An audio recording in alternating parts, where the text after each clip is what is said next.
Hi everyone, this is Marjorie. Welcome to my channel. Today I'm going to show you how to make a beautiful black and white Christmas wreath with this evergreen base.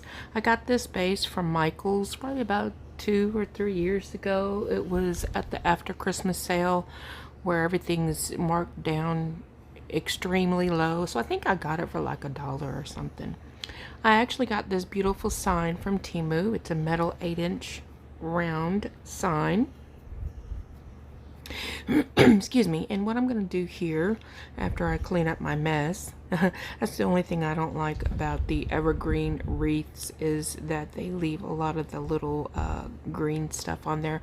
But I did have to fluff it out and everything, so that's primarily where it came from. As you see, I'm getting some cable clamps ready, but then I realized, you know, these have holes in them, and it's probably going to be better for me to utilize some, just some floral wire. I have some silver, and that way it would go ahead and be hidden through the evergreen base a lot more than if I used a pipe cleaner. So I go ahead and just cut 2 equal pieces off. I always cut mine a little extra long because I never know how it's going to be. I'd rather cut it a little extra long. I've actually used that floral wire. I got that from Michael's also, so I've had it for like a really long time. Probably about as long as I've had the evergreen base, but I don't use it on everything, but I have used it quite a bit.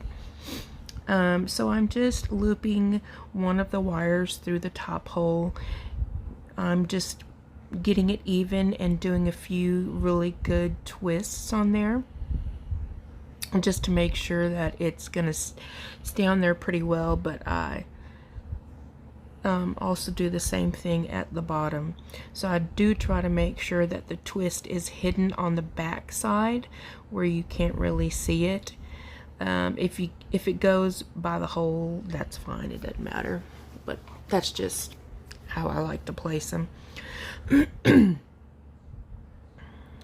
So I got this beautiful black and white mesh from Craft Outlet, and I don't even use the whole roll for this. So initially I cut 6 strips in 20 inches, just because I didn't know how long it was going to take. And I'm sorry guys, here I am. I always have to have like a little trash bag next to me so I can put all my trash in. I don't know, I like to clean as I go. But here I am, and I just measure out 20 inches. As I said, it's really nice. This mesh did not fray at all.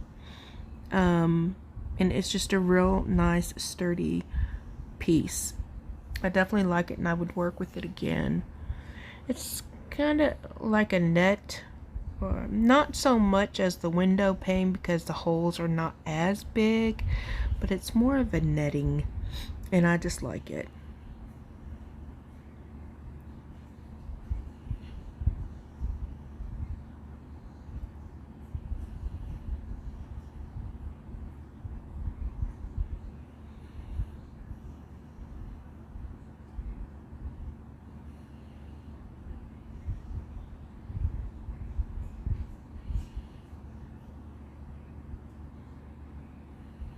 So as I said, this is my initial 6 cuts that I make. I do end up having to cut 4 more, so I used a total of 10 pieces cut at 20 inches.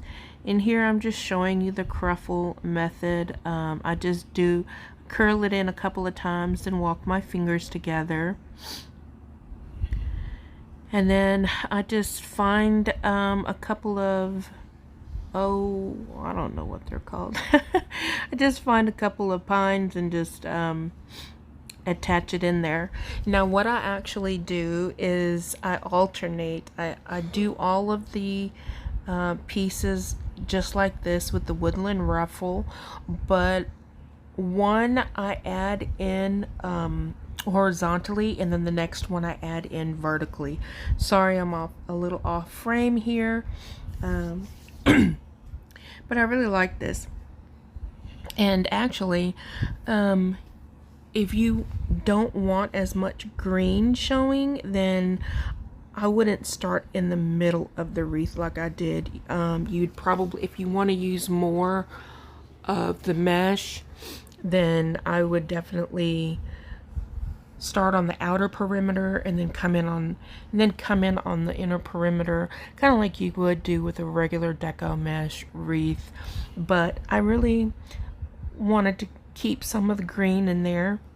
And also what you can do is, I really like the flocked look, but I don't like all that white stuff that comes off from the flocking. But you could, this would definitely be gorgeous with a flocked one, evergreen base, or even if maybe some paint and kind of touch up the green with some paint, that would probably be very pretty as well. But here I'm just making this fairly inexpensive.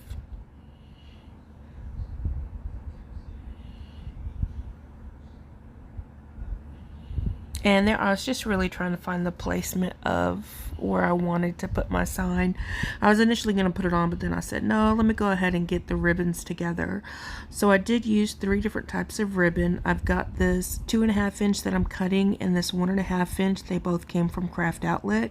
It's wired ribbon. I always use wired ribbon. And I dovetail the 2.5 inch and I cut the 1.5 inch at an angle. So I'm making a set, and then I just find the middle. I fold it in half and find the middle, and then I just kind of like a ruffle or a cruffle, walk your fingers up in the middle. Pardon me. And with the reason I cut 5 sets is because these are going to go on every horizontal, every cruffle that's put in horizontally, so it's going to be every other one. And then I have this other 2-inch ribbon that I got from Walmart a couple of years back, and I'll cut that and it'll go in all the ones that are vertical, so basically every other one as well. So here I'm putting in my other set of tails, but I do like to make sure that I curl the ribbon on my forefinger on the side of my hand, just to make sure that it comes out nice and in a little curl.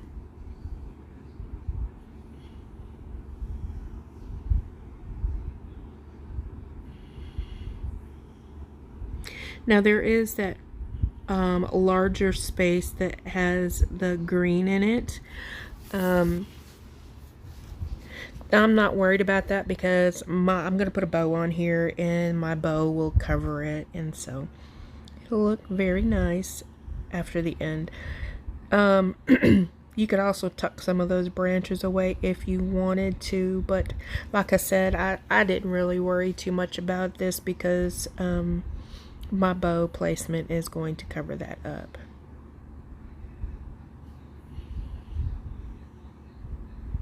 So here I am just attaching my sign. I'm just trying to go through the and find the base of the wreath, and I just go ahead and attach it pretty nicely. And as you can see on the back, you couldn't tell very much of where the wire was. So here I'm going to make my bow. I'm going to start off with my 2.5 inch ribbon, and I did a 7-inch tail at the top, and then I did 3 loops of 6 inches, and then I'll do a 14-inch tail at the bottom. Now I do put two loops on one side and 1 loop on the other side. It's really up to you, however many loops you want, 2, 3, 4. You could even also do 1 loop, you know, at the end, but you'll see.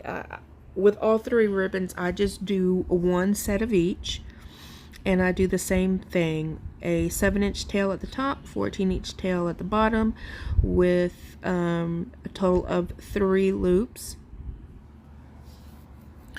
And yeah, it looks, I really like how it ends up coming out.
I did end up just doing a fourth loop. Oh no, I did five loops. 4 loops at 5 inches and 1 smaller loop for the middle. And here I am using that floral wire again to gather up my bow, and that's what I'm going to use to attach it as well. You got to be careful when you're taking up the ribbon from the bow maker. There's been times where I didn't have a good grasp on it, and some of the ribbons come out and stuff like that. So, but I've got my wire on there, and I'm actually twisting the bow so it'll be sure to stay tight on the back of the bow. So then here I am just dovetailing and cutting that at a slant. And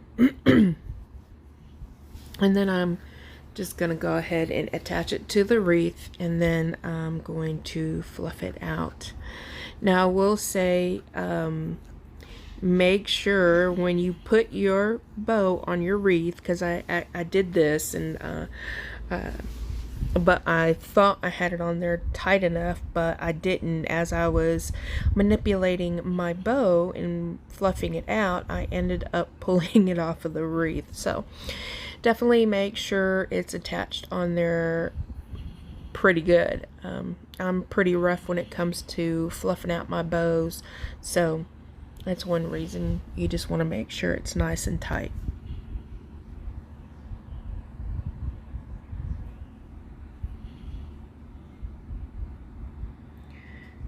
Yeah, it gets to be a little bit of a challenge sometimes to put it on there in the back, but that's only because I don't know. I should turn the wreath around, honestly. I should turn it around to help me, but I don't know. I just don't. I guess I'm a little loony, I suppose. But this is the final look. I love how it turned out, and I hope you enjoyed the video. You guys have a very blessed week, and again, thank you so much for stopping by and sharing your time with me today. Bye.